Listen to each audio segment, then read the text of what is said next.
Welcome back, everybody, to Buckeye Bar Guys here on Buckeye Bar Talk. I'm Mike, And I'm John.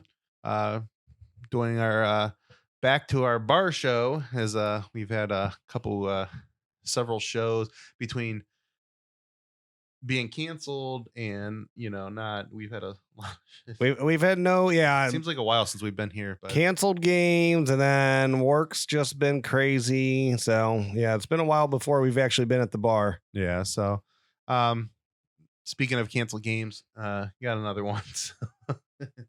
But we're going to talk about what happened this past week as the Michigan game, as everybody knows by now, was canceled. So we will not be playing anybody tomorrow because we couldn't find a rescheduled game. So no Michigan, nobody else. But the Big Ten did change the rules, which we'll get into a little bit. So we will be still eligible for the Big Ten championship, and so we'll be playing Northwestern next weekend. As long as there's no major COVID issues that pop up.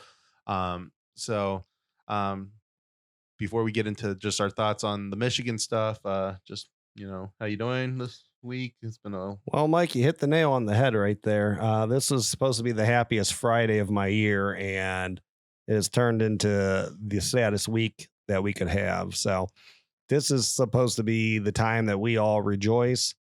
We think about the season. We get to see an annual, smackdown of those clowns from up north, and it was all kind of taken away from us this year. And, like I said, I've been really busy at work. So I thought that because I've been in kind of a bad mood this week. So I thought that was it because I've been so busy. Then it just kind of dawned on me on the drive over here. It's because of this that we lost this Michigan game. That's why I've been in such a foul mood this week. So, of course, the most 2020 thing ever could and did happen to Ohio State. They canceled games and it ended up being the game. So, yeah. Like my thoughts with it is that I remember talking to a Nebraska fan and a couple Buckeye fans right before the Nebraska game, so the kickoff. So, and I said, every year I get jazzed up for the opener, but normally it's against a nobody. This year there was so much,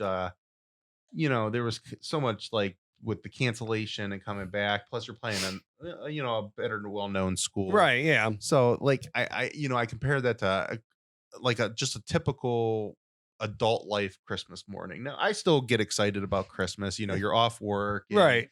It's different now than when we were kids. Of course, I think you'll be getting the, start living kind of vicariously once you get past the, the spending you've done now. But, I think it's different once you become a parent of a child. Christmas becomes, I get to take Christmas pictures tomorrow now that Michigan's been canceled. So, you get at least that excitement. But so that's what I compared it to.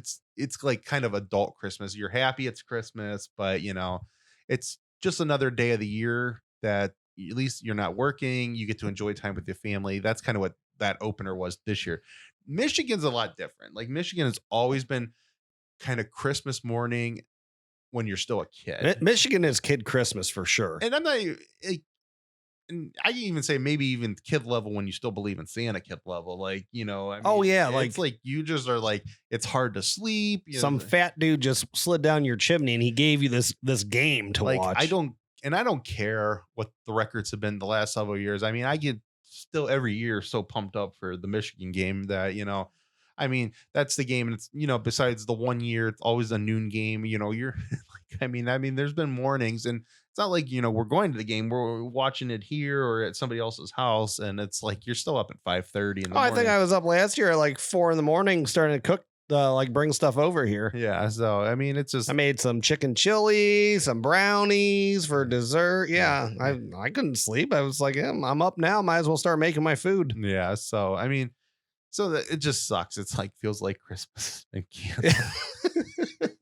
That's exactly what it feels like. It does. I laughed right into the microphone, but yeah, it does feel like Christmas has been canceled. It's horrible. And that's been this year. I really thought 2020, with the Buckeyes playing it was going to get better, and it did. But then you lost Michigan, and it sucked. And we've lost a lot of games this year, and I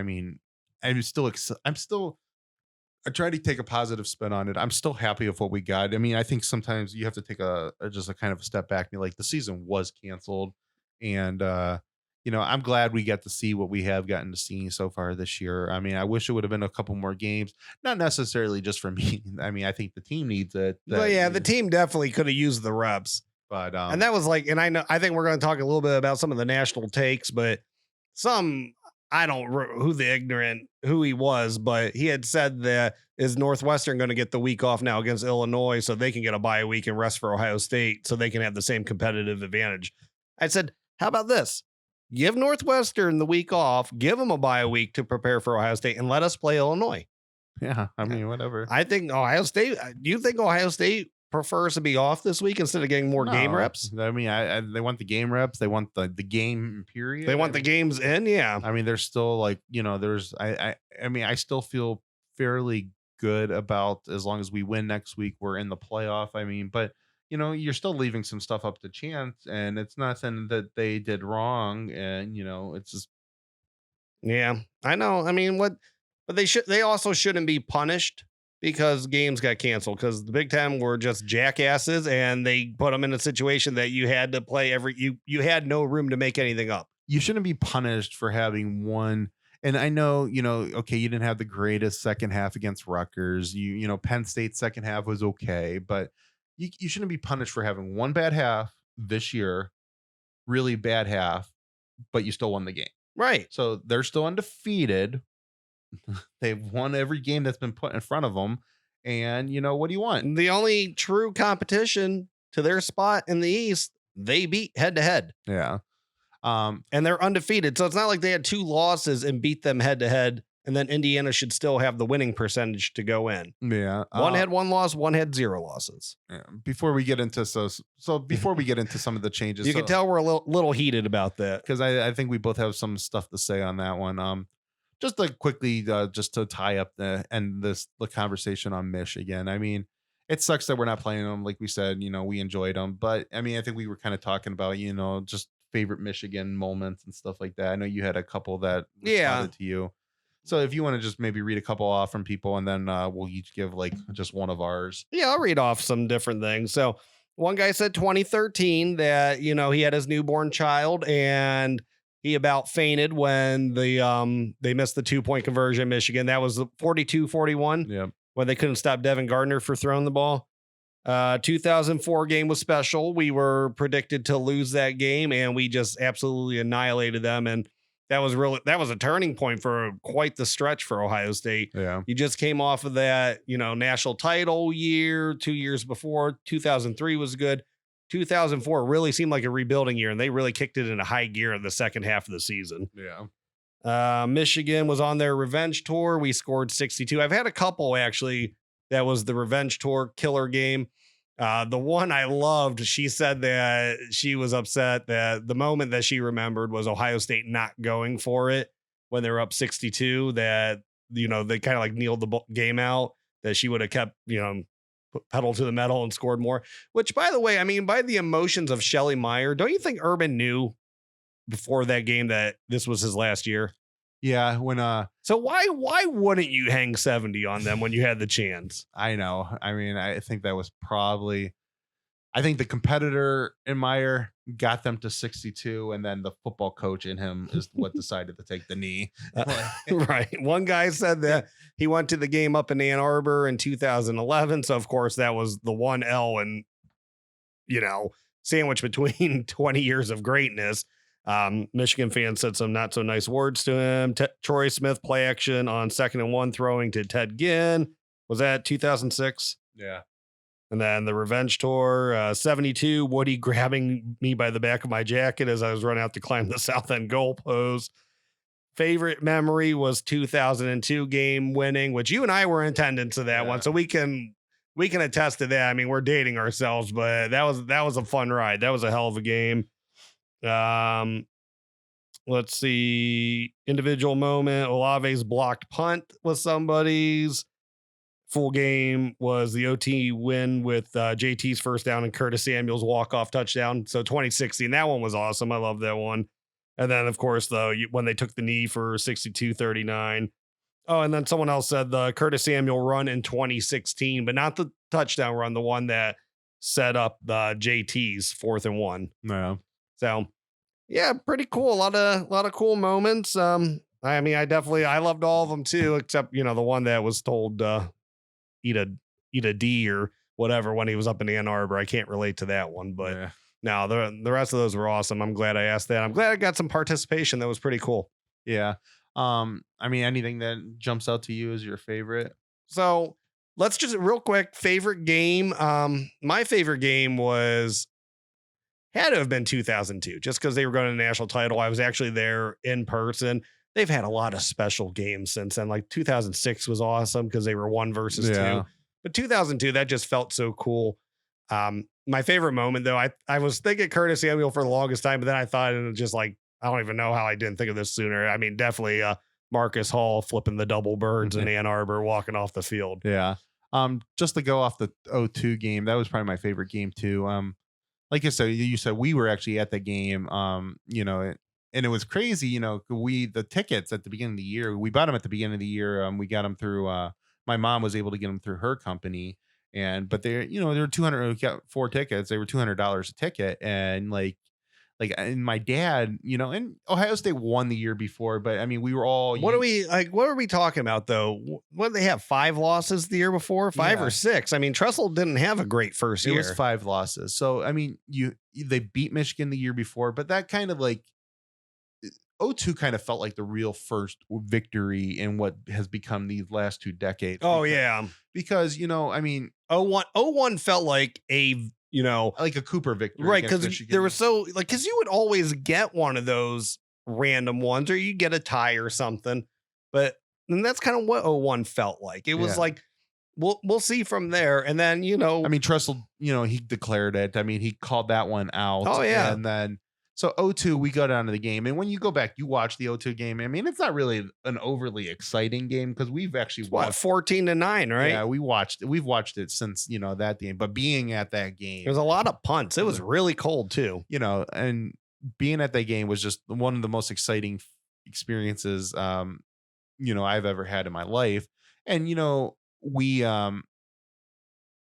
so what I was saying about the tickets, I mean, even my dad was kind of like talking about, is like, I don't know, maybe it wasn't. I mean, he was actually debating whether he should have bought those tickets, when he bought them. I mean, that was actually a family discussion. It's Yeah. like, the $800 is a lot of money. And, he, I mean, he did it, I think, more for us than anything, that, this will be a good experience, go see a game, Ohio State, Michigan. How many times do you get to go see Ohio State, Michigan? Right. And so, I mean, that was literally it. The only reason why, we ended up going, and then they end up winning and winning. And then as the year is going on, then you have all these heartbreaking or not heartbreaking, but just heart crushing or crunching, Yeah. wins that, just like Heart attacks. heart attack wins. And that, if, we finally get that game, and then it's like, and it's party central when you go down there, Oh yeah. and I mean, we've been to some games, since then. Well, and we were a little bit older. We enjoyed the party scene a little bit more too. But they got the party scene under control a lot better in years that, went on. I mean, this was crazy. I mean, I literally saw, people, it's funny when you see people carrying kegs and stuff, like just at the regular cars. Like, Yeah. it's just like, I mean, I'm not talking about the motorhomes, that just the cars that were parked, and there's just beer cans crushed everywhere. And it was just an experience that I like. Just leading up to that game was awesome. And then the game gets played, the last second interception by Will Allen to cement it. We're in the far end, so they're going into the south end zones, and when Braylon cuts in, he's open for a second, and Navarre makes that throw, and it's like your heart kind of drops. Right. Like you're like, oh my God, they're gonna lose right at the end. And Will Allen just then steps right in front of it and picks it off. And it's just the greatest experience. And I just remember our dad telling us, he's like, well, soak it up because we're leaving. Before it got crazy. He's Yeah. like, it's going to get bad down here. I'm like, what do you mean everybody's going to be happy? He's like, they're going to burn the city down. It's like, everybody, yes, no damn crap. Everybody's happy. Yeah. So we ended up, That was a lot of fun. it was a lot of fun. So I love that game. I would say probably my favorite moment was actually in '06. And we watched that game, at home and stuff. But when you're playing the best defense in the country, it's number 1 versus number 2. It's Heard that before. it's 7-7. But this is the first time they're only giving up 50 yards a rush a game and stuff. Yeah. And, Yeah. and it's tied at 7, and 52 yards later, Beanie goes right up the middle. That's what someone mentioned that on mine too. I forgot to read that one off. Beanie goes right up the middle. He does a swim move to miss Crable in the backfield, and then he goes not swim move. He spun. I'm sorry. He spins out of a Crable tackle and goes right up the middle for 52 yards to the house. And that was spin, move, and go. And you just saw the looks on the Michigan players' faces, and then that first half they're just scoring and scoring and scoring. And like somebody like I just remember Woodley and it was Branch was their middle line, or no, he was the defensive tackle. Their middle linebacker was, I can't think of his name right now, but I just remember seeing them all on the sidelines, just these looks on their face, like this is not supposed to be happening. We can't run with these guys, but it was happening, and like they were scoring at will on that vaunted defense, and so yeah, I would say that was my favorite moment. Yeah, no, I loved it. I mean, I partied a little hard for 2006. So that's one of those games that when I rewatch it, because I don't sit down and rewatch every second. Like I'll rewatch it, but there's something else going on. So even 14 years later, I'm kind of learning something new about the 2006 game every time I watch it, because I was in a different place that day. But yeah, it was a fun time. I remember we all had a hell of a time at OU after that game was over. But yeah that was a lot of fun. Going back to 2002 though, because I just remembered this, and then we can get off the topic. Was it Navarre? Who's the quarterback? Am I getting the name wrong? Michigan's Navarre at the time. Okay, so that's his last name, how it's pronounced. How does that go to set up the last play? Does he throw it through the end zone? Yeah, and it's the longest 3-second play ever, because there's no way there should still be a second left on that clock. Yeah, he throws it at 3, and by the time it goes out of bounds, it's at 1. We know how football goes. I mean, the clock still runs until the ball hits the ground outside. I mean, you can say technicalities or whatnot and all this stuff. It never works that way with a field goal. Like everybody knows that there's always going to be one more second that rolls off the clock, but whatever. Have you ever seen a field goal? I mean, it goes through the upright. They say it's good, and another second still comes off the clock. And of course, everybody knows how good. I mean, Ryan Day. I mean, you have Justin Fields takes 10 seconds to kneel a ball when there's only 2 left on the clock, and they kept a second on there. So that offense was so much different than what we're used to now. I mean, they strip sacked Navarre with 7 minutes left in the game. We're up 14-9 at the 50-yard line, and they didn't score anything. Yeah, I know. It was such a fun game. I mean, that's such a cool moment. If you guys, I hope a lot of our fans have been to those games before. I mean, I was lucky enough, that's actually the only one I went to. Michigan still, I mean, I was in high school, so I remember it well. They won the national title. What a lot of people I think now don't understand is in those 2000 games is that, I mean, those were still, even though Ohio State won more than they lost, those were still competitive games. Yeah. I mean, outside of the, I mean, we shellacked them in 04, but 01's a good game. 02's a good game. 03's a good game. Really? I mean, guys like teenagers to probably mid-20s, they really don't, I don't think they appreciate how good Ohio State got it, because there were some real heartbreakers in the mid to late 2000s. I mean, if you think about 95, all we got to do, I mean, I know Biaka Patuka runs crazy, but don't we only lose the game by 8 points? Yeah, it's nothing crazy. And that's a chance to play for a national title. 96, you lose, is it 13-9? Yeah. That's a national title, or 13-10, something like that. 97. I mean, to them and Penn State, we only lost by a score to each of them. That's another chance for a national title if you just score one more touchdown or stop them. So yeah, I mean, that's what the guys appreciate it, because I mean, there's some heartbreaking ones in there. Yeah, but if you guys ever get a chance to go to the Michigan Ohio State game, they're so cool. Yeah, definitely. So much fun. All right, so let's get into. Who throws a stronger punch, David Boston or Dontre Wilson? I don't know. Probably Boston. I mean, he's a bigger dude. They didn't throw Boston out of the game. Well, you could do things like get angry and punch somebody back then in the late 90s. I mean, him and Woodson were both going at each other, but well, that happened today. They're both I mean, absolutely automatically I still ejected. don't know how no Michigan players got thrown out of that, but for when they, Did they not? I don't think they threw any of them out. They did that on purpose because they knew they tried to get him kicked out of the game or something. I mean, do you remember that they ripped his helmet off? Yeah. Yeah. That was pitiful. And that's why Marcus Hall had to flip the double bird. See, it all comes full circle. Yeah. All right. So Big Ten's decision. So Big Ten voted this week. They are going to, they changed the rule that you had to have 6 games to make the Big Ten championship.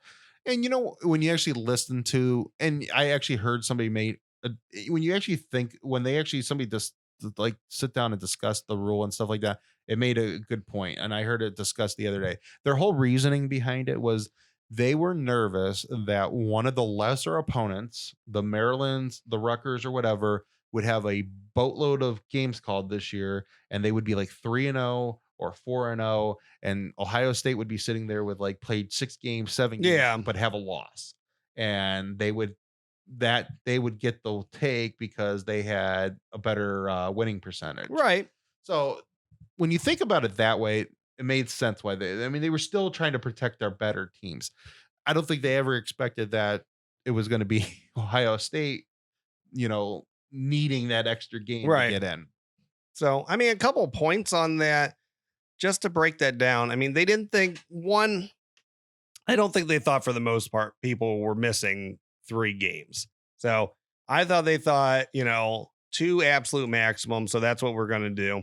They should have never put a number on it though. No, that was stupid. They shouldn't canceled to begin with. And they would have none of this would have happened because when, before you got into these heavy COVID numbers that we've had over the last several weeks, earlier in the fall, it's still there. It's a pandemic, but the numbers were nowhere near what they are right now. And so, you could have got games in and you would have had built-in flexibility throughout the schedule, like how these other conferences are now playing games next week to get another game in. Ohio State could have taken the field on Saturday, tomorrow, against anyone in the Big Ten and just kneeled the entire game as long as it wasn't Indiana, and they would have got in the Big Ten championship game. Now, the Indiana fans that are, so pissed off about everything, what would you prefer?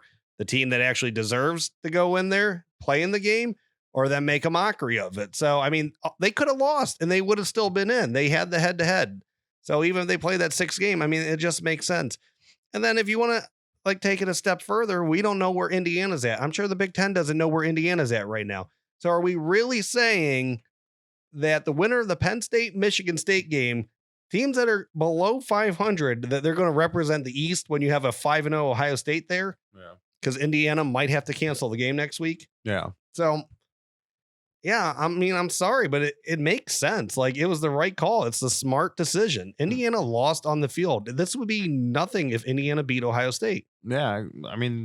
If they would have won the game, Ohio State, it's tough crap. You lost. Yeah, 2015, 2016, and feel like most of us felt like we were better than Michigan State and Penn State. We didn't say that we deserved to be in the game. Yeah. And I understand that they don't necessarily feel that they're better than Ohio State, but that's a problem in itself. Ohio State's undefeated. They're the best team. So yeah, it's not only that they're the big dog in the Big Ten, which they are.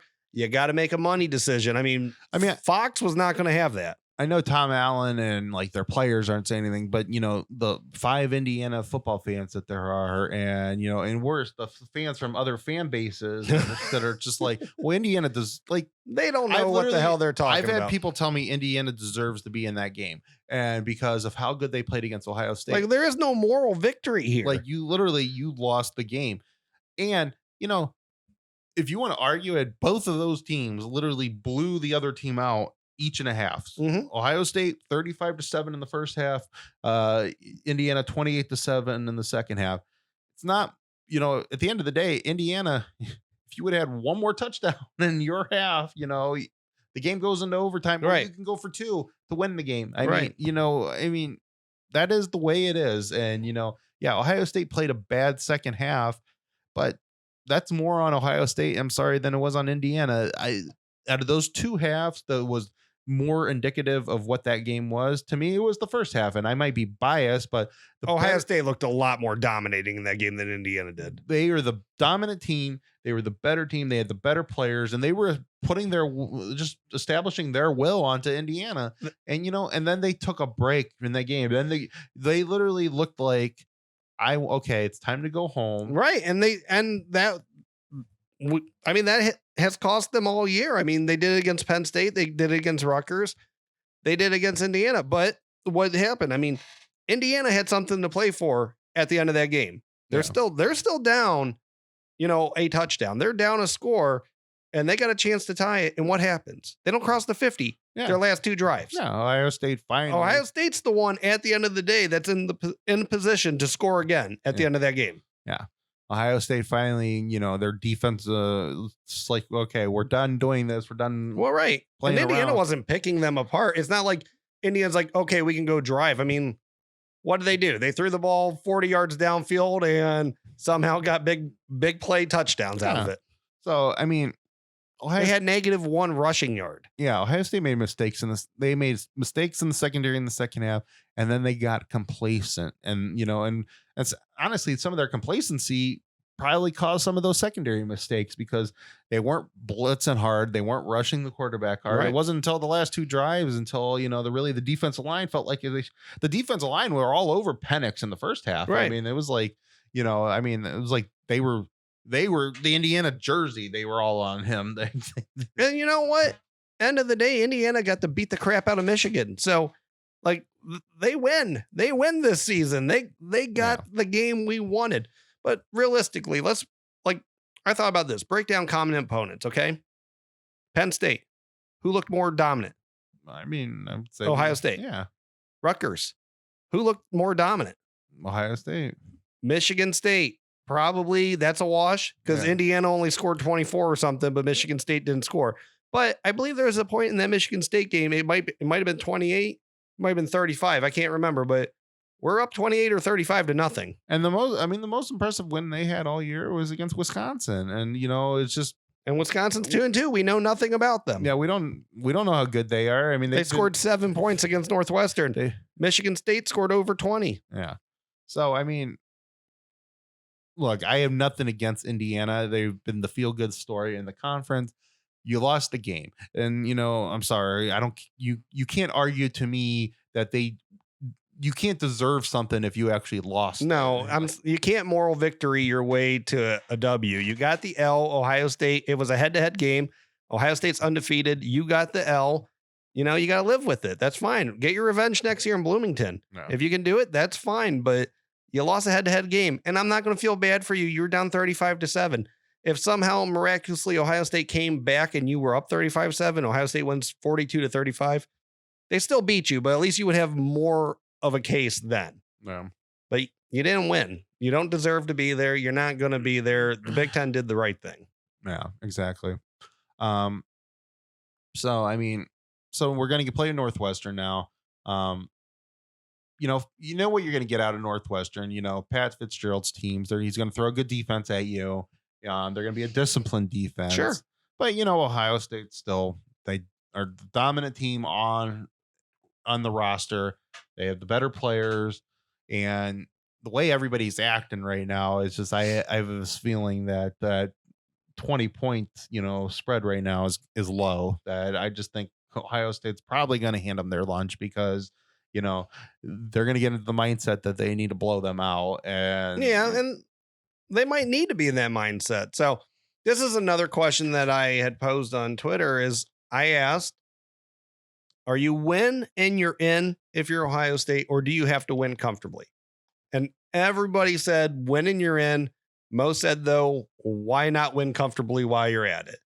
Just leave no doubt. Yeah, that's how, that's how my feeling is. Leave no doubt, run it up. Yeah. It's the line, and remember the Titans is, and that's kind of like how I would play this game. I mean, if I'm Ohio State, I'm not necessarily going into the game. If I'm Ryan Day, I'm not telling my kids that we need to go into this game and go beat them by 100 points. No. I think in his mind, like Urban in his mind in 2014 was, I need to go score 50 plus points. And I mean, And his defense pitched the shutout. And the defense pitched the shutout. I mean, that's just a perfect Right. recipe at that point. I think as much as the head coach can do is you're just thinking, I got to score 50. I mean, the fact that you gave up nothing on the other end. I think that's got to be Ryan Day's mindset, is that, just make the decision a lot easier on the committee. Yeah.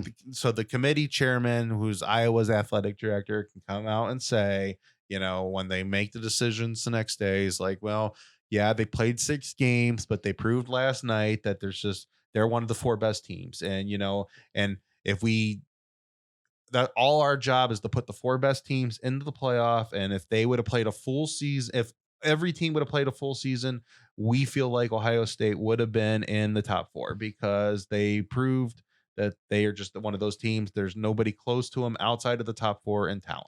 I mean, we got to watch quite a few games before the Buckeyes kicked off this year. Yeah. Is there any refutable or, anything that you could say someone could argue that for a half in each game, Ohio State has not looked like one of the most dominant teams in college football? Definitely. In each game. Yeah. They've looked like, I mean, it's irrefutable. They look like one of the 4 best teams. They deserve to be there. And I don't think they're going to have to annihilate Northwestern. I kind of feel the same as you, but why not? Yeah. Why not do it?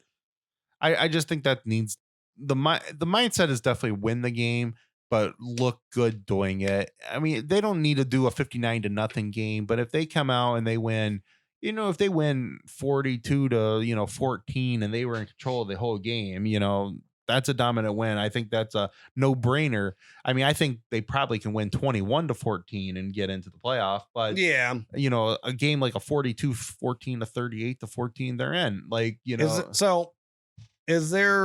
What's a score from Ohio State? Like, how many points do they have to put up that you're sleeping comfortably that night? I would like to see 31 plus and then less than 20. Okay. And that was going to be my next one. How many do you got to keep Northwestern under? I think if the higher you get above 31, then that number can move. Right. It can go up for Northwestern too. But if you score at 31, I don't want to see it more than 20.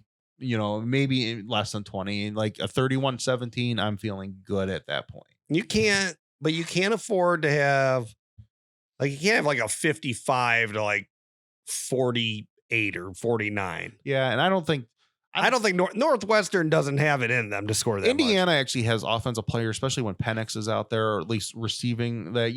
That if you are playing a complacent game, Indiana could go score 40 something points. Northwestern's not that team. No, I mean Maryland was really bad that first game, and they scored 43, 45, something like that. But that's not happening again. That's not happening to Ohio State. No, and I mean, I know there's been some questions about Ohio State's defense this year. Is this defense a lot of people have compared it? So the 13 defense, the 18 defense, and actually this defense better than both those defenses. I think so. That we have the biggest issues that this defense has is that you had a couple issues in the middle of the secondary more than anything. And then just getting complacent. And, it was just one game. It's against Michigan State, but Marcus Hooker stayed back the whole game. Nothing that I remember him coming up and making a stupid that he should never come up. Baby steps. And that was his biggest issue is just, stay back.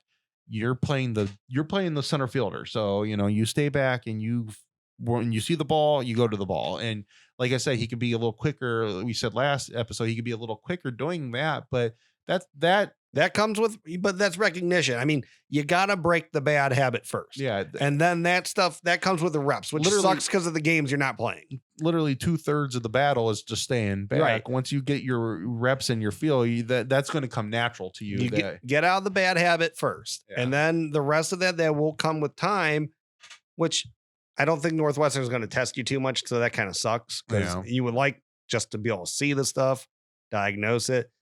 But you have the best offense in the Big Ten is who you're scrimmaging against, every day. You have a very, very, smart offensive minded head coach. So he probably sees that, and I'm sure he's telling them to test those guys. Yeah.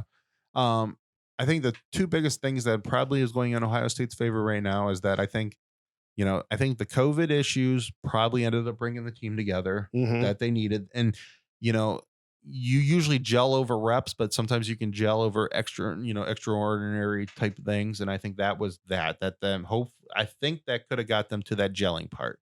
And then this is now you're starting to hear some of the BS around the I country. think this is what's going to be the gelling And for this is them. not a, this is not a, just this is in the 2002 Buckeyes teams that was really, really good, and they ended up winning the national title.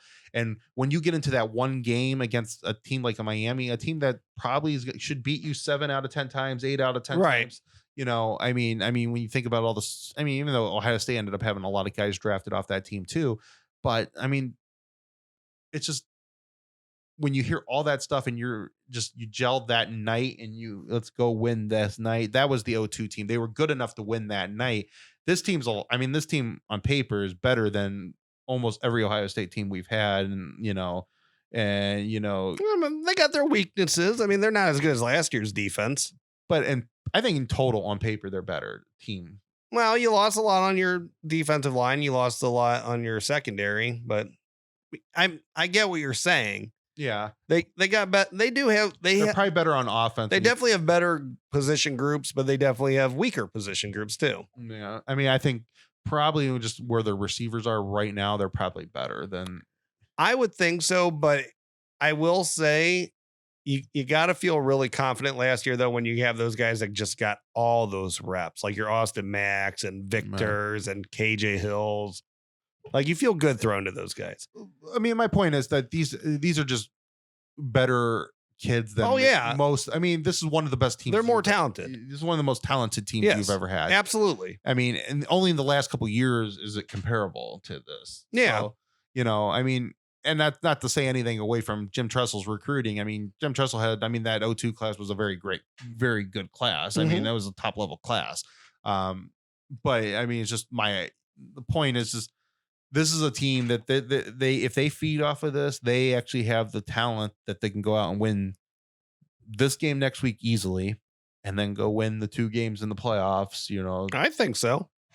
So I'm seeing all the guys. Bama's going to throw all over them. I'll believe it when I see it. And I don't. I've been really believing. My belief is they're not going to play Bama to open up. Everybody thinks they're staying at 4.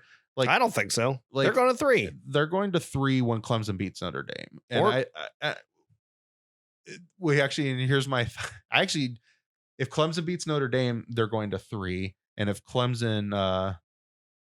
Notre Dame beats Clemson, I think then we stay at 4. And I think A&M jumps us because I think at that point they don't want 2 SEC teams to play each other in the semifinals. And I still think they position Clemson at 3 because Clemson loses, they're putting Clemson 4. Clemson's going to be the first 2-loss team in. I don't believe it. If it's close enough and you lost twice to the second place team, I think their point and this will be you lost to Notre Dame a second time. Well, what if Florida plays a good game though? Nah, Florida has 2 losses. They're out. A&M's not jumping. A&M's getting in. If Clemson loses, A&M's in. I don't think. And that could be. I don't think they're jumping Ohio State though. Ohio State would go to 3. I think at that point, I think they're going to want Ohio State Bama as a semifinal for the money reasons. Yeah, but I don't know. I think they don't have any fear that Ohio State's going to lose to Notre Dame. So you get Ohio State Bama in the finals. Yeah. I don't think they're going to let Clemson and Notre Dame play each other in back-to-back weeks. No, I don't think so either. And I don't think they're going to let Alabama play another SEC team. I think. Yeah, I hope not. But I hope they don't set it up like they did before for Bama and the SEC team to play each other in a championship game. They could. They might not. I don't know. And but anyway, but I think Clemson's going to beat Notre Dame. I think they'll beat them this time around. I think it'll still be a good game. They'll have better. And then I think Notre Dame will fall to 4.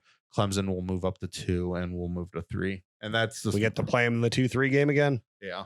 And actually might be in Indianapolis because I saw there's some rumors that the Rose Bowl might end up getting moved to Indianapolis, depending. Well, yeah, there's a couple different spots. Indianapolis actually probably would make the most sense.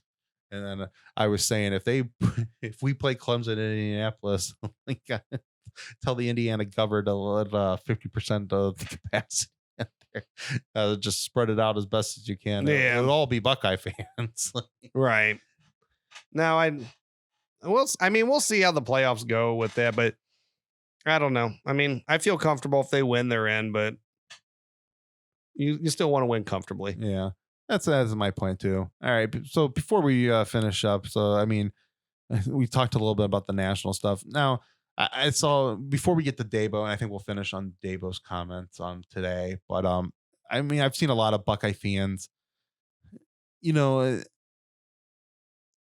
Ohio State fans always have a love-hate relationship with ESPN. I know I do. That ESPN's in a really weird position. To me, deep down, they want Ohio State in the game, but they also can't go against their bread and butter, who's the SEC. Man, they're saying some really stupid things though. But not all of them are. And there's a particular host that's saying some really stupid things. I know what Reese like Reese is getting a little out of hand, I think. We can't give them everything. It's like you want Clemson to have 3 shots at Notre Dame. But that's it's what they do every year though. That's the point is that when you're arguing, they have the SEC and ACC. Who hates Ohio State the most? SEC and ACC fans. Yeah. So like they are literally a lot of Big Ten fans apparently too. But Big Ten fans aren't watching it too. A lot of fans. I didn't realize the hate to Ohio State that's only played 5 games has like reached this level. The SEC and ACC, I think you always gotta look at this stuff now, and especially in the 24-hour news cycle.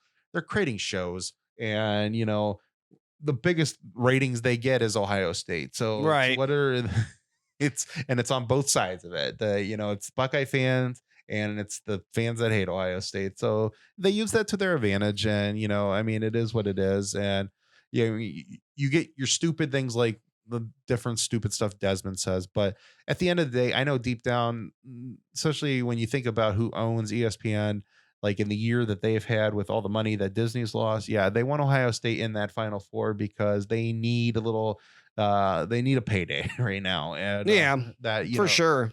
And ratings helps. And if you can say that Ohio State, Alabama, and Notre Dame, 3 blue bloods, and Clemson is, which is the team of the last several years. Right. You can say those 4 teams are in the playoffs. Well, that's a lot of where you can sell commercials too. Oh, absolutely. And you'll get a lot of viewers for those games too. Yeah. So, especially with COVID and everything, it's just, there's going to be a lot of people at home on New Year's this year. And what's going to be on TV, 2 playoff games that could have some very big powerhouses in it. And they got to be salivating just the thought that, just the thought of Ohio State, Notre Dame, and Alabama being in the same playoff. That's crazy. Like, when you think about how large, it might be arguably the 3 largest fan bases in the country, so. Right. Absolutely. Besides those clowns up north. But yeah. They'll be watching the game too, just laugh if because they live on it. For people that say that they live rent free in our heads, that they're the I've never seen so many fan bases. They get happy when Ohio State loses. Michigan fans, it doesn't matter whoever Ohio State plays. If Ohio State blows somebody out, like they blew Michigan State out, you go to the Michigan boards, and my God, this team will never beat this team. This team's going to score 100 points on us easily. I know those guys. Like, there's so many fan bases out there that they hide behind Clemson. It's like you lost your fan card, you lost your man card today, because I don't like Notre Dame fans tweeting at us 31-0. It's like, you had your chance to beat us 31-0 in that same year. You lost. Like, you can't. Yeah. Clemson's not the big brother you get to hide behind. Like, what have you done against Ohio State? You've lost. Like, Ohio State, as sad as it is, as heartbreaking as it is, since Urban Meyer's been to Ohio State, we've only lost to 1 team in the postseason. Unfortunately, it's been 3 times, but we've only lost to 1 team when it comes to bowl season. Yeah. So, not you. You guys, you got to be real fans out there. Talk about what your team's done to Ohio State. Don't hide behind the Tigers. Yeah. They've had a hell of a run. They're a hell of a team, and One day we're going to beat them and it's going to be great, but you can't hide behind them. You're not a Clemson fan if you're a Georgia fan. You're a Georgia fan. Yeah. You're not a Clemson fan if you're a Michigan fan. You're not supposed to be a Clemson fan if you're a Georgia fan. First of all, they're not even in your. They're the SEC, Mike. I mean, the Row Tide. That's all of them. Yeah. Well, I mean, whatever. That's the other big brother. Yeah. That's another. I cannot stand the SEC fans. I mean, how the hell can you, like the Tennessee people and the South Carolina people, how can you prop somebody be like, oh my, yeah, conference pride and all this stuff when literally they're like that team's kicked your butt for how many years in a row? I mean, Georgia, what the hell have you guys done against Alabama? Like, it's like, oh, why can't I think of Stockholm syndrome? Yeah. I mean, that's their guys, you know, it's like, and then, well, we suck, but Roll Tide. And you get like Alabama, you get Auburn fans talking to you being like, I would never, ever. I would never root for never. Like, I can tell you if an SEC team played Michigan, I wouldn't know what to do. I would not root for Michigan though. Yeah. And I wouldn't be running my mouth on their behalf either. I hate that team. I'm always going to hate that team. No, I wouldn't be going Big Ten. No. Like, you suck and you suck. We'll see one of you guys later. Yeah. And Georgia, I mean, how many players have Clemson stolen from you guys in the last couple of years? Like, since Dabo's been good, and you're gonna tell me about how good Clemson is? Like, literally, Dabo's kicked your guys' butt in the freaking recruiting battles for some of these guys. What Georgia fan should ever feel the right to run their mouth? I mean, that is the most overrated program of the last how many years? 20 years? Yeah. I mean, I know it's been 40 since they won a national title, but I mean, every year, as far as I can remember in college, they were always way overrated because this is going to be the year that Georgia does. Like, well, what was the last year? What do you mean this is going to be the year? It's like, this is the year they're coming back. Like, they were never there. What do you mean they're coming back this year? Like, they're just always so overrated and they got no room to talk about anyone. But that was actually a crazy one yesterday. Someone was a Georgia fan talking about how much Alabama is going to shred Ohio State. And they ended it with "Go Dogs." It's like, bro, you got no room to talk. Yeah. You mean like the same way Alabama shredded you guys? Sit down on this one. Or I saw a Michigan fan that said how Ohio State fans were all just a bunch of little crybabies. I think he said crying bitches or something like that. I was like, they literally play montages of your adult fans bawling uncontrollably because they've lost football games. Like, again, reevaluate yourself on that one. And I'm not saying no Ohio State fan has ever cried at a loss, but Michigan fans ugly cry when they lose. Like, Ohio State fans get mad. Like, they look like they're about to go hit somebody, but I mean, Michigan fans are like hysterically crying. Like, you guys haven't been competitive in a long time. It's no reason to act like that. You should not believe in yourself like that. You're not a 10, you're a 5. Yeah. Like, get over yourselves. All right. So since we were a little bit talking about Clemson, so just before we get out of here, so Dabo today made the case, who all he needs to worry about is to beat Notre Dame. He had to make a case that Texas A&M by name and Florida by name deserved to be in the playoff more than a 6-win team. So I'm sorry, that just comes off as that the three of them, the one team you don't want to play is Ohio State, even though you've never lost to Ohio State. That somehow that is the team that, and deep down he probably knows. He's like, these guys recruit just as good as I do. I don't want to play them. I'd rather play A&M in Florida. I think there's something to it there. I think there's a couple things. I think he's realizing the true possibility that Notre Dame could beat them a second time, and he is trying to say, his team's played more games. He's trying to keep himself in the playoff. Yeah. I do think he believes that there is an easier path without Ohio State in there. I truly do. And I don't care what anyone says. I believe that. And I think he's so used to being just annoying, like, gnat coming at people anymore. I mean, Dabo's like, do you remember when they beat us in 2013, you're like, man, that guy's an up and comer. Like, they're good. We didn't have a great defense. We could have beat that team any other year, but they were still good. He's a good coach. 2015, they get to the national title game, barely lose. You're like, man, they're on the upcoming. You almost kind of like the guy. Yeah, I liked when, 2016. We've even them beating us in 13. Like I had nothing. The 15, 16 championship games, they were enjoyable. Yeah, like 16, like you like the guy. They beat us 31-0. Like he was starting to get a little bit more annoying. Like I just, but it was more like he was enjoying himself with his team, and you didn't like seeing that because they just beat us. I don't want to see him dancing around. And then it's like been the last 2 years, man. He is insufferable. That guy just complains about everything. Well, Clemson's not going anywhere, dude. What are you crying about? Worry about your own team. Yeah, going off your point is, it could be some of that thing with the 2 losses that, and if I'm the committee at that point, if you lose the second game to Notre Dame, be like, literally, you guys have played 2 good teams the whole year and you lost to both of them. Right. So, and that's, yeah. I mean, the ACC is, what's the ACC? The only reason why the ACC looked good this year is because Notre Dame joined the conference for a year, and, you guys ended up making you guys look like a better conference. And that's what a lot of people are saying. Ohio State's played bad teams. They look at the records of any of these, of total records that any of these top teams have played. I mean, that's the nature of what's going on this year. Is it's all in conference round robin. So you actually have to be kind of heads above your conference to go through with a good record. Yeah.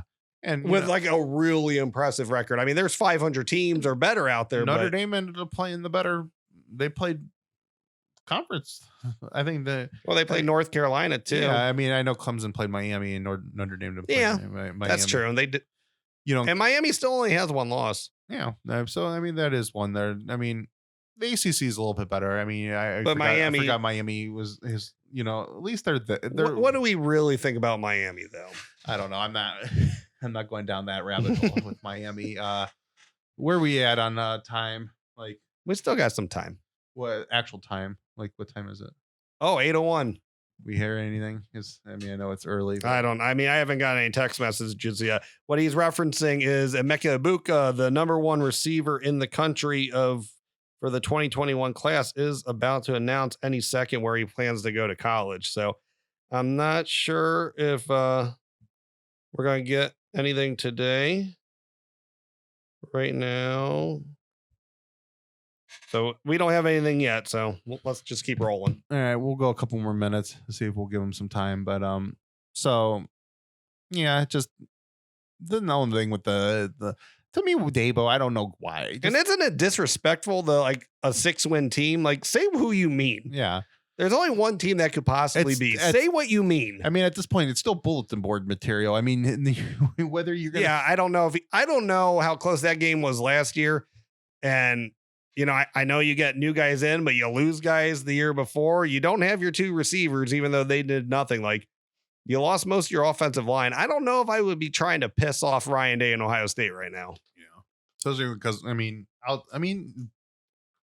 Day outdid Venables in that game. It just Ohio State got in a weird position where they didn't score where they needed to score. Right. And you can't settle for field goals. And you know what? That was a hard lesson Ryan Day had to learn. And there was, some rough mistakes in there, mistakes that, and Sean Wade got kicked out of the game and they took a touchdown away from us. And you got a ton of, 40, 30 plus yard touchdowns, whatever they were, that Sean Wade, who was probably the hardest hitting cornerback in America last year, would have been roving within the middle of the field there, and he probably could have made a play on it. So, yeah, I'm not sure. I don't know. That's a bold move, Cotton. That's a bold move, Dabo. I don't know if I really want to be pissing this team off right now. And if you don't think that much of them, why do you worry? You should beat them. You've beaten them, 3 times. Everyone loves to run their mouths about it. So I don't know what the big deal is. Still nothing. Yeah. So I mean, just we'll just finish up on the Big Ten. So, I mean, it sucks about tomorrow. I mean, I do, like I said, we always look forward to playing Michigan, and I like beating up on Michigan. It truly is heartbreaking. When the line opened up at 30, I'm just like, I don't know. I think they're going to score 30 plus on them. I really do. 30 plus point spread, beat them by it. I mean, I think they'll cover it. I mean, it's just the direction of the teams have went 2 different places, and this thinking about next year, it seems like, Harbaugh's definitely getting an extension unless some NFL team comes in and saves Michigan on that one. But God only knows who would, no one's that stupid. I don't know who they would even get right now. I mean, Matt Campbell could be a big get for them. I mean, I do like Matt Campbell. I think Bobby Carpenter, he brought this up, and I've mentioned this before. You know, there's recruiting, there's coaching, there's developing, and then there's just the want for the game, Yeah. the hunger for the game.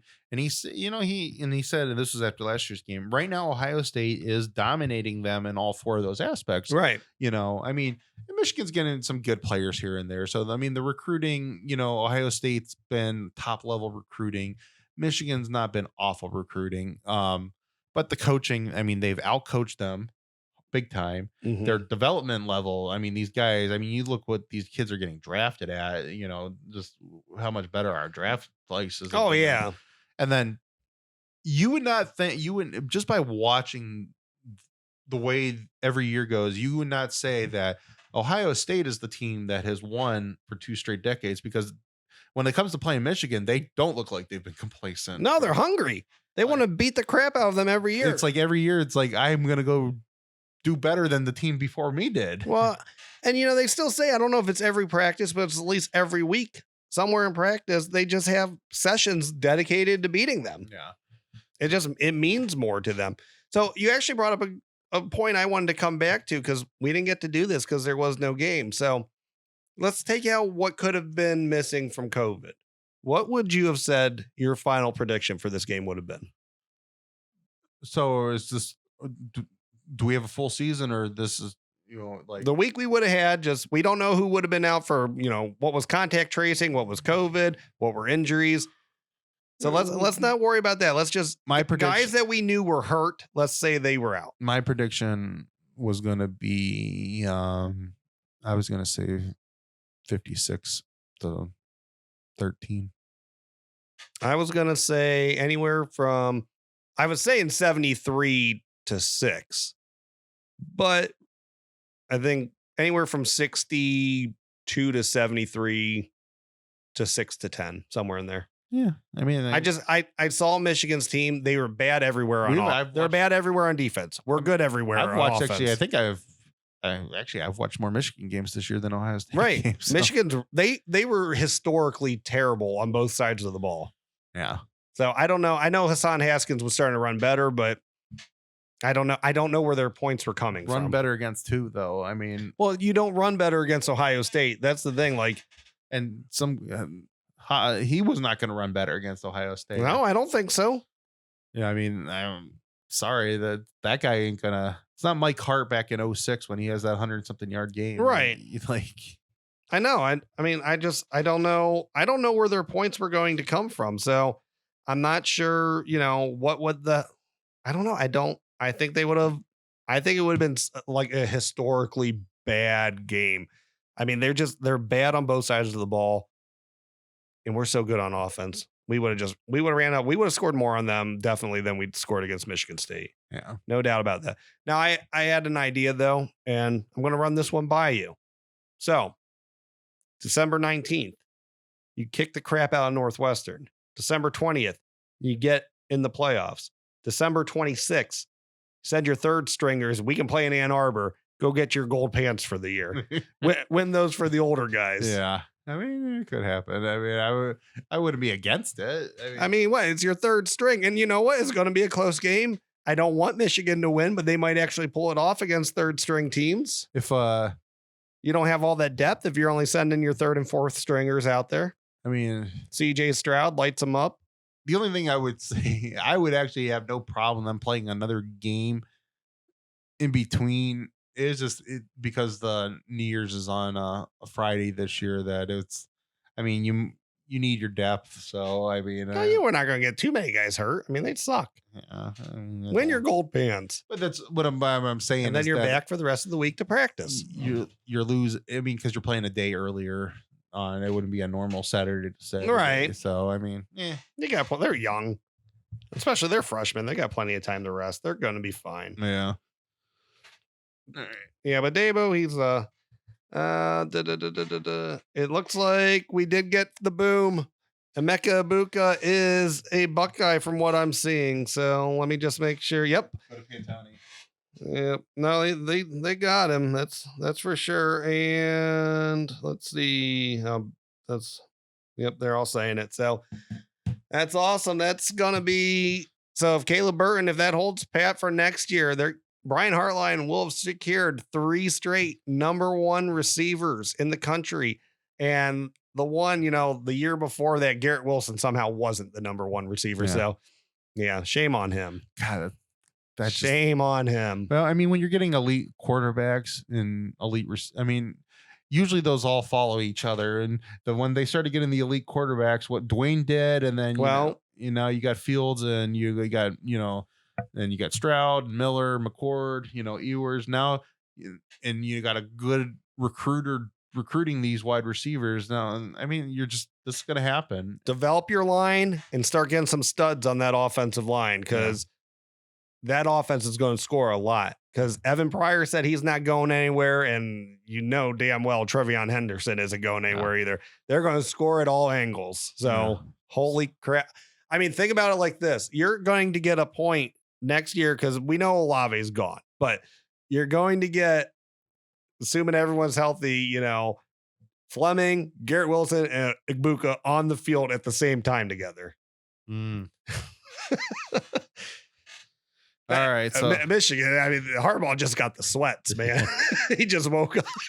He just got another nightmare.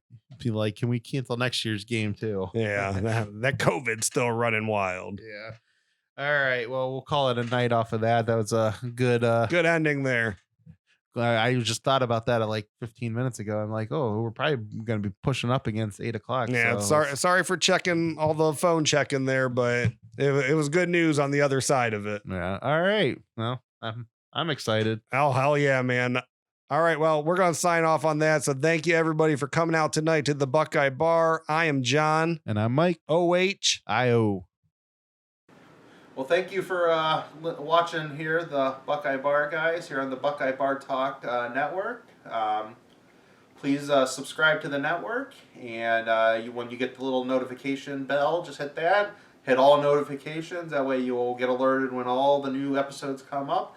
Comment, like the show, and we hope to you join our community. Come join our bar. Like, comment, share. I'm John. That's Mike. We'll see you guys next time. Thank you.